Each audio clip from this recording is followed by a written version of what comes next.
las borrajas se habían puesto de moda en la corte de Carlos V, en el siglo XVI. Y había comentaristas que decían, bueno, es una cosa absurda, ahora todos quieren comer eso. Pero vamos, la gente sencilla comía borrajas porque había muchas borrajas.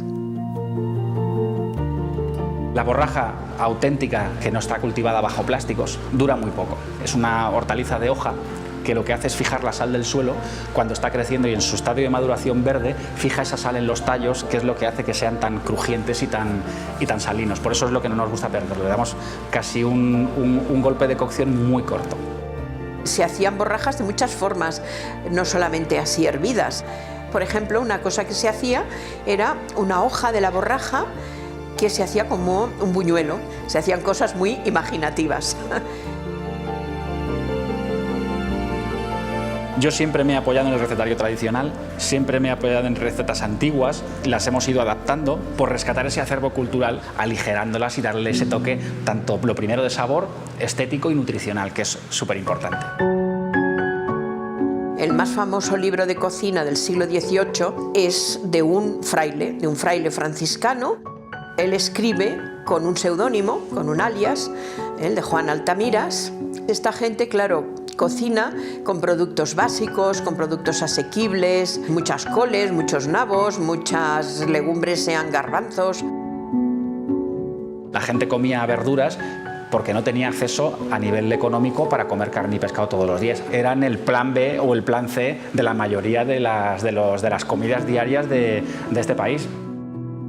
Incluso los médicos dietistas consideraban que eso era propio de gentes pues campesinas y que eso no era recomendable para las clases altas.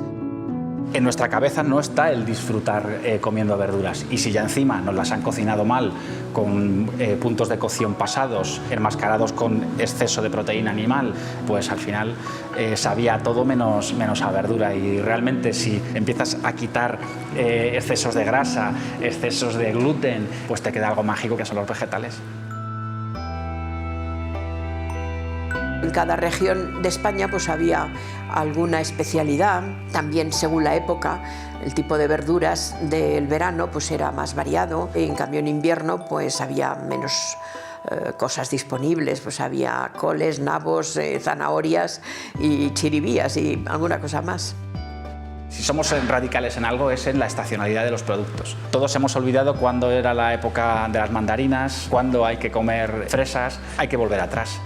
Para la gente normal, pues claro, había que comer los productos que nosotros hoy día llamamos de temporada, porque claro, en aquella época no podías ir a un supermercado y comprar cerezas de Chile en pleno invierno, claro, eso no sucedía.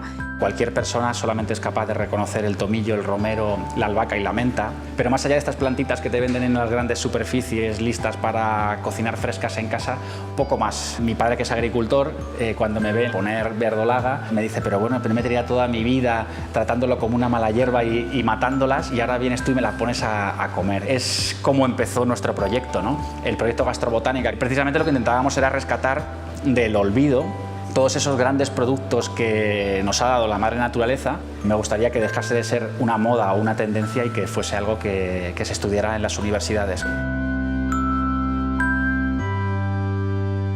Porque los adultos ya no tenemos arreglo. Las nuevas generaciones son los que tienen en su mano solucionarlo.